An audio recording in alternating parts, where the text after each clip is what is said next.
Elhamdülillahi Rabbil alamin ve la akibatu lil muttaqin ve salatu ve selamu ala seyyidina Muhammed ve ala alihi ve sahbihi ecmaîn.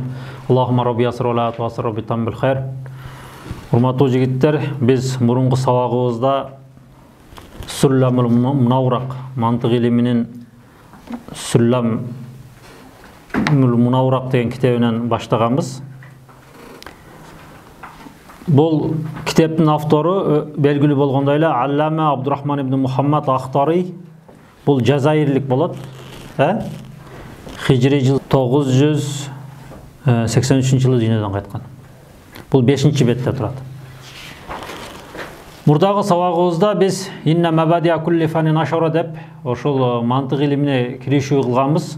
Бүгүн буюрса иншалла ушул имам Ахтарийдин өзү колу менен жазган текстини баштайбыз. 9-чу бет ачыңыздар. Муқаддиматун Назим. Назим исмил фаил болуп атат. Бул ушул китептин несі автору. Мындайча айтканда мурдагы аалымдар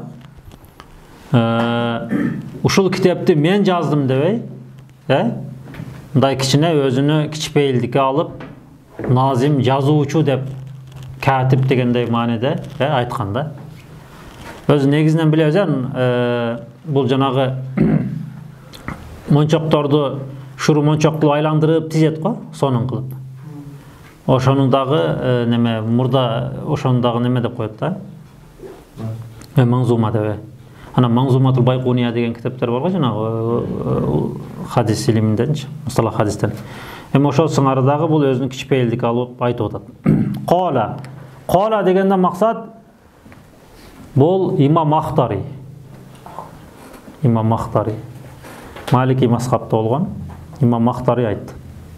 Карасаңыздар, бул Алхамдулиллахиллази кад ахража натайжал фикри ли арбабил хижа деген ал биринчи текст бар го. Ушуну имам Ахтари өзү жазган, өз кол жазмасы менен. Анан астында акулу дегенде ким айтып атат? Абдурахман. Абдулмалик Абдурахман Саади айтып атат. Бул Абдулмалик Абдурахман Саади ушул имам Ахтаридин жазган Сүллем китебине шарх берип атат. Эми караңыздар, окуйлу. Кала имам рахимахуллах имам Ахтари Алхамдулиллахиллази кад ахража натайжал фикри ли арбабил хижа. Азыр ылдыйка комментария берген Абдулмалик Абдурахман Саадидин сөзүнү биз сыйра окуп туруп, андан кийин тиги имам Ахтаридин сөзүн которгонго аракет кылалы. Алхамду ас-санау алал махмуд. Макталынган нерсеге эме дейт? Ас-сана мактоо айтуу. Би афдал хисалихи. Эң жакшы бир өзгөчөлүктөрүн айтып. Амма шукру, эми бул жерде алхамд бар, анан шукур бар. Экөөнүн айырмасын айтып атат да. Амма шукру фа иннаху якун фи муқабалати ни'амихи. Муқабала деген тушунда деген. Ни'ами деген нимат, ниматтын тушундагы айтылынат турган нерсе дейт. Шукурчу. Бул деген сөз эмне? Бирөө сага келип жардам берсе, же болбосо бирөө сага келип акча берсе, мисалда, сен ага эмне деп айтасың? Рахмат деп айтасың да. Бул баарыбызга эле белгилүү. Маудиул хамди ал-лисан. Эми ошол хамдын орду деген сөз да бул. Тили менен ошол жанагы хамд эмне менен айтылынат? Тили менен айтылынат да. Ошону айтып атат. Бул деген сөзү хамдын орду, мындай айтканда хамд мактоо тил менен айтылынат дейт. Амма шукурчу, шукур фаякуну билисан. Бул дагы эмне дейт? Тил менен. Фаякуну тил менен дагы болот. Анан фаякуну бил калб жүрөк менен дагы болот. Анан фаякуну бил жаварих дене мүчөлөр менен дагы болот. Мисалы бирөөгө жөн эле сизге рахмат десең, бул тил менен айткан болосуң. Анан бирөөгө сен ага рахмат айта албайсың, бирок жүрөгүңдөн ыраазы болуп коесуң да. Ал бил калб болот. Ал эми бил жаварих дене түзүлүшүң менен рахмат айтуу, аны дагы эмне ошол жанагы өзүңдүн кыймыл аракетиң менен ыраазычылыгыңды билдиресиң. Эми бул жерде шүкүр, жанагы хамдтан кийин эле шүкүргө өтүп аткан себеби ошол жанагы экөө неме жакын болуп атпайбы? Ошол себептен да. Амма шүкүр фаякуну билисан, тил менен болгону ва хуа аднаха. Ал эң эмнеси дейт? Эң төмөнү дейт. Мисалы, Алла Таала бизди жаратты, биз Алла Таалага шүкүр айтабыз. Ошону тил менен айтканыбыз бул эң төмөн экен. Кан якул ашкуруллаха ала хазиги ни'ма. Алла Таала мага акыл берген, акыл ниматыны берген, мен ошондуктан Алла Таалага шүкүр айтамын дейт. Бул эмне? Тил менен айтуу болот. Экинчиси фаякуну бил калб. Кээде ошол шүкүр, рахмат айтуу бул жүрөк менен болот дейт. Хамд айтуу жүрөк менен болот. Ва хувал васат, ал неси? Ортоңку даража дейт. Кан я'тақида анна ма бихи мин ни'ами фамастаруха Аллаху ла гайра. Кан я'тақида дейт. Жүрөгүңдө эмне кыласың? Ишенесиң. Ма бихи мин ни'ами, ошо саңа берилген ниматтарды берген ким? Анын мастары. Анын берүүчүсү ким? Аллах. Мындай эле ойлонуп отуруп, Аллахым мага кандай сонун акыл берди. Канчалаган адамдардын акылы жок жүрөт. Деп айтабыз да, мисалчы. Ошону мындай жүрөк менен ишенгенибиз бул эмне болот экен? Ортоңку даража болот экен. Ал эми эң жогорку даража эмне болот? Фаякуну бил жаварих ва хуа а'лаха. Ал эң жогорку даражасы. Эми ошол жаварих менен кантип биз Алла Таалага айтабыз? Албетте да ошо Алла Таала мага ушундай бир акыл ниматыны бердиң деп, анан Алла Таалага эмне кылабыз биз? Намаз окуйбуз, ибадат кылабыз. Бул дене түзүлүш менен болуп атабы? Ооба, дене түзүлүш менен болуп атат. Ичинде ошол жүрөктү камтып алат, тилди да камтып алат да. Биян ястамила ни'ама фи таатилlah. Ошо Алла Таала берген нематты Алла Тааланын ибадатында колдонуу. Ва хуа аш-шукрул амали. Мунун экинчи аты некен? Аш-шукрул амали деп дагы атасак болот экен. Эми карасаңыздар, бул китептин өзгөчөлүгү мына башталышында эле шукурду канчага бөлдү? 3кө бөлүп койду да. Мисалы жазып койсок эгер аш-шукру биринчиси эмне болду? Бил лисан. Экинчиси бил калб. Үчүнчүсүчү бил жаварих. Бил жаварихтин экинчи аты эмне болду? Аш-шукру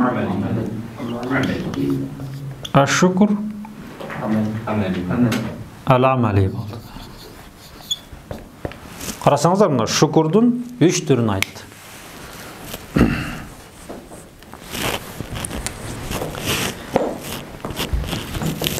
Qala Ta'ala, Allah Taala Kur'an-ı Kerim'de Saba suresinin 13. ayetinde "Ya'malu ala Davud'a şükra." O Davud'un urpakları Allah Taala'ga şükür, rahmat aytkıla deyip buyurup atат да. Эми бул жерде ошо шукура деген сөздү Allah Taala Kur'anda Saba suresinin 13. ayetinde эмне кылат экен? Колдонгон экен. Amma aqsamul hamd. Эми rahmat айтуунун түрү бүткөндөн кийин эми amma aqsamul hamd bi arba. Хамд, мактоо айтуу, даңазалоонун 4 түрүн айтып атат. Карасаңыздар. Көп, мисалы көп шархтарда мындай жок да. Бул азыр мындай башталышында эле ушундай 4 түрүн айтып атат. Биринчиси хамду кадим лил хадис. Хамд деген мактоо, кадим деген эзелки, Лил хадис дегенде максатчы? Лил махлук, да? Биз билебиз, хадистен максат махлук. Бул кандай болот десе, азыр айтат: "Кан юсни Аллаху ала абдин мин ибадихи." Алла Таала пенделерин арасынан бир пендени эмне кылат? Мактайт. Ага мактоо айтат. Ошон үчүн айтып атат да, "Хамду кадим лил хадис." Алла Тааланын мактоосу эмне бул? Эзелки да. Хадис, Алла Таала өзү эзелки, анын мактоосу да эзелки. Ал бир пендесин мактап аткан болсо, ал пендеси эмне? Жаратылган да, Алла Тааланы жараткан. Ошон үчүн жанагы хамду кадим лил хадис деген ушул да. Qawluhu ta'ala, Allah Taala ne deydi Kur'an-ı Kerim'de? Ni'mal abdu innehu avvab. Sot suresinin 44. ayetinde Ni'mal abd. Qanday sonun pende? Haqiqatda al qaytuuchu. Ni'mal abdu qanday sonun pende? Innehu haqiqatda avvab al qaytuuchu. Бұл жерде Алла Таала қайсы пайғамбарды мақтап атады? Аюб алейхисаламды мақтап атады. Аюб алейхисалам Алла Тааланың пендесі, пайғамбарлардың арасынан бір пайғамбару, ооба. Алла Таала пайғамбарыны, өз пайғамбарын мақтап атады. Бұл біріншісі. Екіншісі хамду қадим лил қадим. Езелки мақтау, езелки үшін деген сөз. Бұл деген сөз эмне? Алла Таала өзін мақтаған.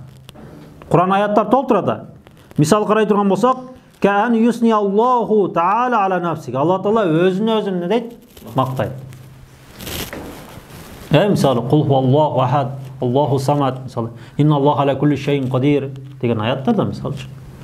Үшіншісі, хамду хадисин ил қадим. Жаралынған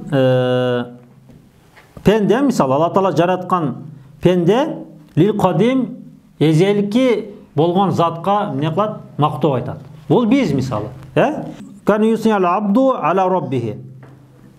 Абду деген мақсат бұл жерде пенде. Пенде кімді мақтайды? Ала роббихи, жаратушысын мақтайды. Төртіншісі, хамду хадисин ил хадис. Кән юсни ала абдин ахар. Төртіншісін қарасаңыздар, хамду хадис ил хадис дегені Алла Таала жаратқан пендесі дағы бір башқа пендесini не қылады? Мақтайды.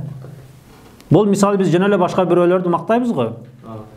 Мысалы теге алым, олиязат, Аллах рахматын алсын деп мысалы егер өтіп кеткен болсачы, ошонда біз дағы мақтаймыз. Эми қарасаңыздар, бұл жерде хамдтың қанша түрін айтты? Абдулмалик Абдурахман Саади, Алла Таала өміріне береке берсін, 4 түрін айтып отады. Эми қараңыздар. Вайза қусида биллам, жаңағы вайза қусида деп егер жаңағы неме болса дейді да, мақсат қылынылса дейді, жаңағы алифлам менен деген сөзі, бұл жаңағы алхамдудағы алифламды айтып отады. Алхамду деп хамдқа алифлам кіргізіп отпайды, ошоны айтып отады да. Фи қаулихи алхамду истиғрақия. Бұл истиғрақия болады дейді. Біз білеміз, алифламден қанша түрі бар? Негізінен чоң 3 түрі бар десек, бұл истиғрақия, алифлам истиғрақия, алифлам джинсия, анан алифлам ахд. Ахдағы екеу болады. Зехни, анан харижи деп. Мұны оқығамыз. Фал мурады бұл жерде мақсат дейді. Егер біз алхамдудағы алифламды истиғрақия дей тұрған болсақ, емнен түшінеміз дейді? Анна жамиал махамида лиллахи таала ла ли гойрихи. Бардық мақтаулар болсын, бардық мақтаулар. Bir ғана Аллаға болсын, ondan башқаға болбосын дегенді түшінеміз да. Истиғрақия деген еме жалпылай деген сөз да. Қандайлы мақтау болбосын, бұл бірінші Аллахқа болсын деген мағынада да.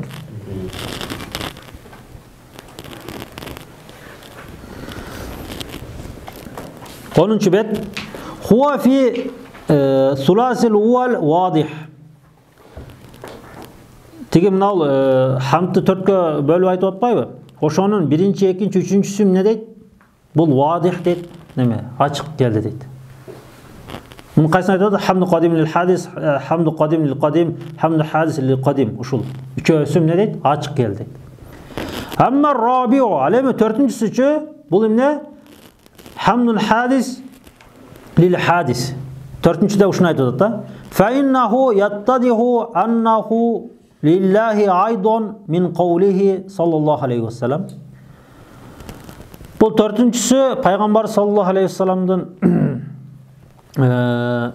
жаңағы сөзі менен не қылады, ачыққа шығады. Бұл эмне деген сөз? Пайғамбар зімінті айтады. Мән ләм яшкурун нас, ләм яшкуруллах. Пендесіне шүгір келтір албаған адам, Роббисіне да шүгір келтірбейді дейді да. Мұны көріп өле жүрөбүз, жігіттер. Bir pendege жардам берсе, аға рахмат айта албаган адам албетте ал Кудайга дагы рахмат айтпайт да. Анткени ал неме болот да, бахил деп коет го, сараң болот да. Бул хадис Ахража Тирмизи 1955 номердеги хадис экен. Имам Тирмизи чыгартыр. Ва кала хаза хадис хасан сахих. Имам Ахмад та Анаби Хурайра фил Муснад ушул жерлерде эмне кылып атат, айтып атат. Сахих хадис экен да. Ай анна шукран нас, адамдарга шүгүр келтирүү, хуа мен шукрилла, Алла Таалага шүгүр келтирүүдөн болот дейт. Аллахка шүгүр келтирүү адамдарга рахмат айтуудан башталат. Алла Таалага рахмат айтуу адамдарга рахмат айтуудан башталат. Лианнаху имтисалу ли амрилlah. Анткени жанагы ошол мисал болуп атат Алла Тааланын неме ишине бешүкүр рахмат менен дегени. Ошол жанагы биз Алла Таала берген нематтарына эмне кылабыз? Шүгүр айтабыз да. Ау же болбосом дейт, лианналлаха хуал халиқ, Алла Таала не? Хуал халиқ, ал жаратуучу. Ли шукри фил хадис лил хадис. Жанагы пенденин төртүнчүсүндайлыгы, Алла Таала жараткан пенделердин арасынан бирөөсү башка бир пендеге эмне кылуу? Рахмат айтуу эле. Ошол сыяктуу бул жанагы Алла Таала жанагы жаратты депчи. Алла Таала жаратты деп. Бул түшүнүктүү, урматтуу жигиттер. Эгер биз алхамдудагы алиф-ламды истигракия десек, ушинтип түшүнөбүз. Андан кийин ошол жанагы хамдын түрлөрүн айтты. Эми карасаңыздар, ва иза кусида биха ал-джинсияту. Эгер ошол жанагы алхамдудагы алиф-ламды биз алиф-лам джинсия дей турган болсок, ва хуал асах, ал туурарак болот дейт. Ким айтып атат муну? Абдулмалик Абдурахман Саади, Фал мурад, максаты эмне болот? Джинсул хамд лиллахи. Мактоо атмайдын баары не дейт? Аллах үчүн деген сөз чыгат да. Мактоо атмайдын баары. Ай мулкан лаху, Алла Тааланын мүлкүндө баары. Бигадди назар, биз бир көз ирмемде деген сөзү ошол баардык мүлк Алла Тааланыкы деген сөз да. Ан мауди судурихи. Эми бул жерде алиф-лам, алхамдудагы алиф-лам джинсия десек туурарак дейт да. Негизинен истигракия десек да болот, джинсия десек да болот. Эми бул Абдулмалик Абдурахман Саадидин көз карашы боюнча, эгер алхамдудагы алиф-ламды биз джинсия десек дагы туурарак дейт. وقد تبين مما تقدم أن الشكر عام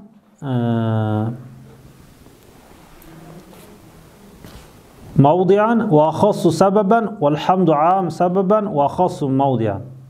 Эми ушул сүйлөмдү биз кое туралы. Биз бул китептен кийинчерээк ушулга байланыштуу темаларды өтөбүз. Ошондо дагы иншалла эмне кылабыз? Ачыктаганга аракет кылабыз, доскадан сызып ачыктайбыз. Эми караңыздар, алхамдулиллах аллази деген сөздөрдү азыр бизге эмне кылып атат? Ачыктап берди. Эми ахража деген сөзгө келдик. Ахражанын максат ай азхарау ва аужада. Мында ачыкка чыгуу экен да, ахражанын максат. Эми натайж деген сөздүн мааниси дейт жамун муфрадуху натижа.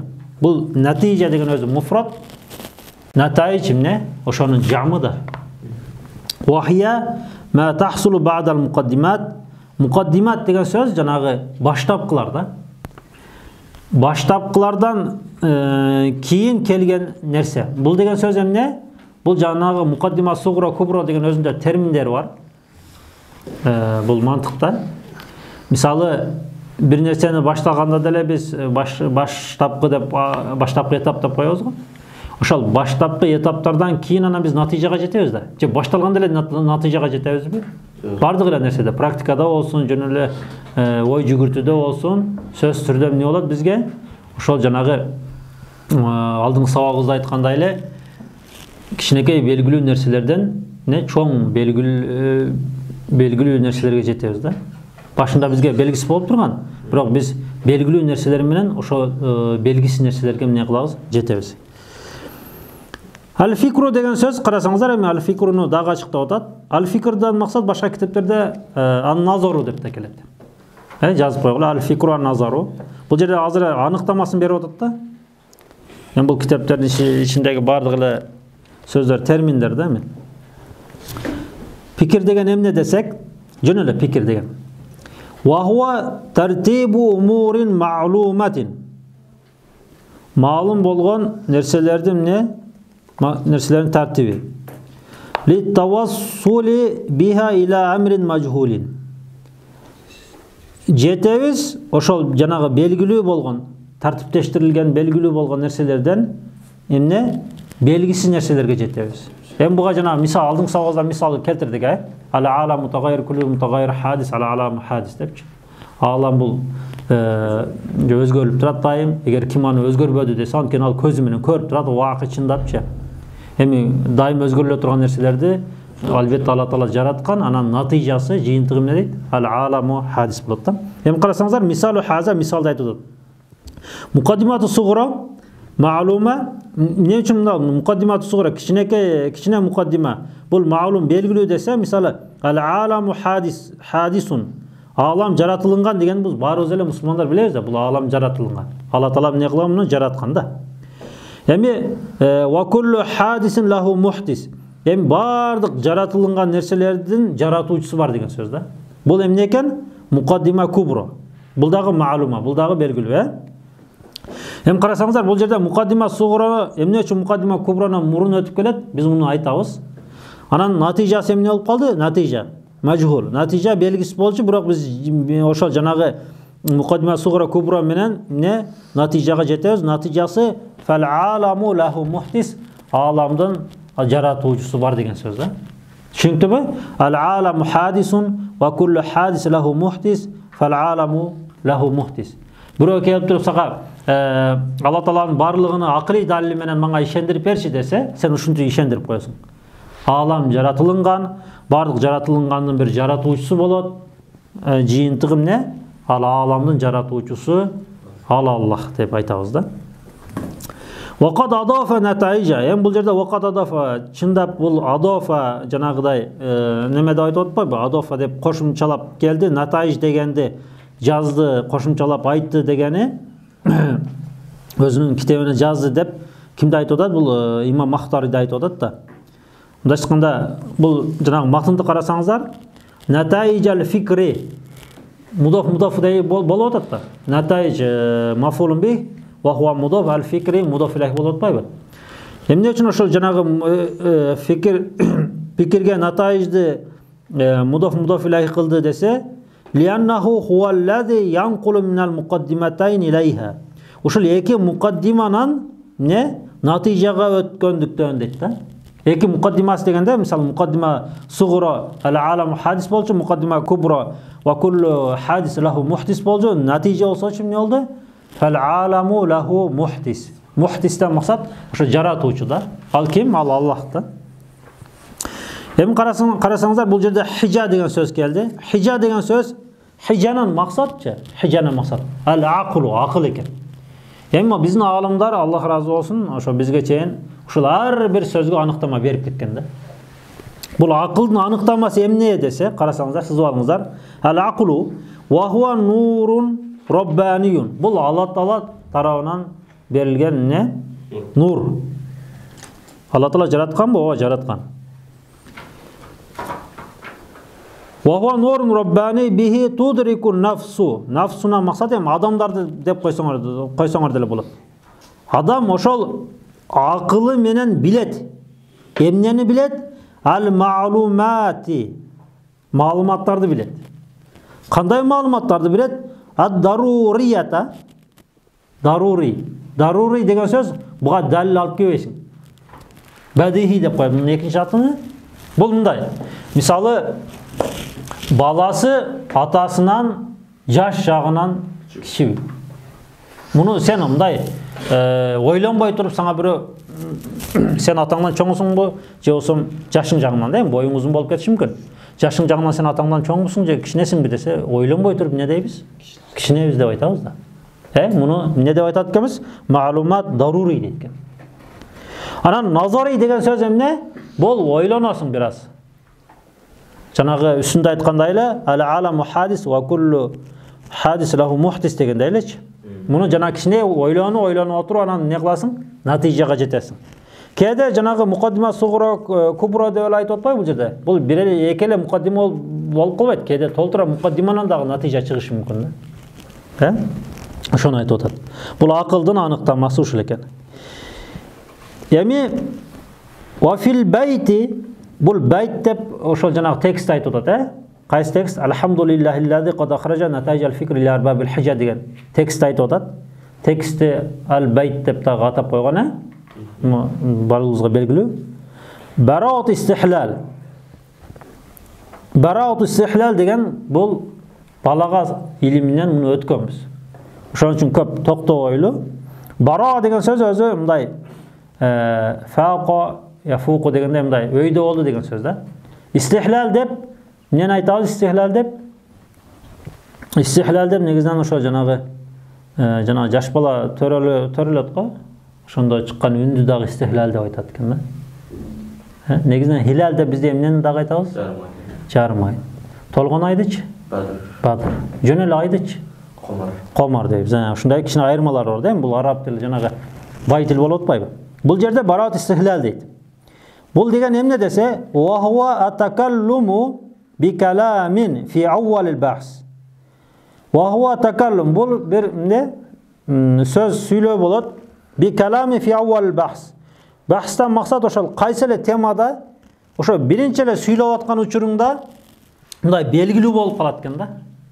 Мисалы бул жанагы бизде азыр бул байтты карай турган болсок, алхамдулиллахиллади кад ахража натайжал фикр ли арбабил хижа деп жанагы мындай бул жактан уккан адам эмне болду?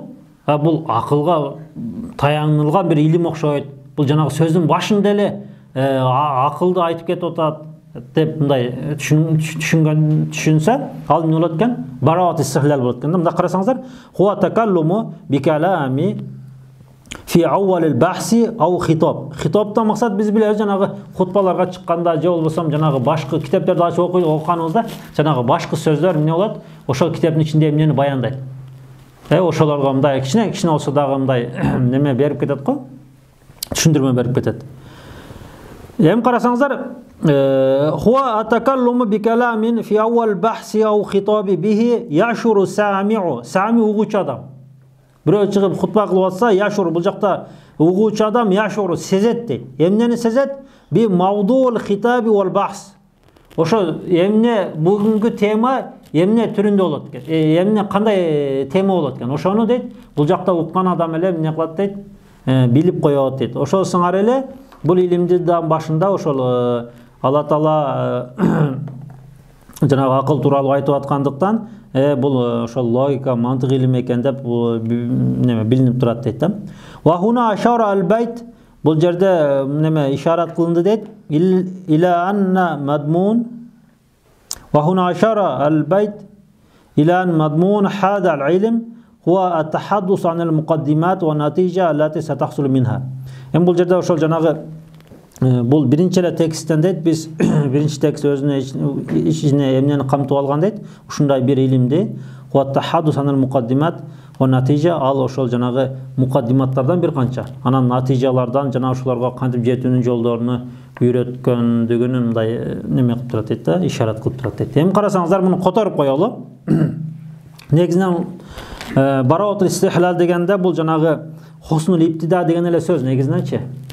Хусну иптида мындай жанагы башкы сөздү кооздоо баштоо да. Бараат истихла дегенчи. Негизинен бараат истихлага өзүнчө аныктама бергендер болгон. Мисалы, кауну иптидаил калам мунасибан лил ахар деп ушундай бир өздөрүнүн аныктамасы бар бараат истихланы. Муну балага илимдеринен окуганбыз. Эми биз Абдулмалик Абдурахман Саадидин шархын окугандан кийин имам Ахтари рахимахуллах тун жазган текстине кайталы. Алхамдулиллахиллади. Алхамду чексиз мактоолор болсун. Кандай эле мактоолор болсун, Аллах үчүн болсун. Аллади Аллах кад ахража. Чындап ахража чыгарды. Эмнени чыгарды? Натаижал фикри. Пикирлердин натыйжасыны. пикирлердин натыйжасыны ачыкка чыгарды. Кимдер үчүн? Ли арбабил хижа. Арбаб дегенден максат не? Асхаб, акыл ээлери үчүн.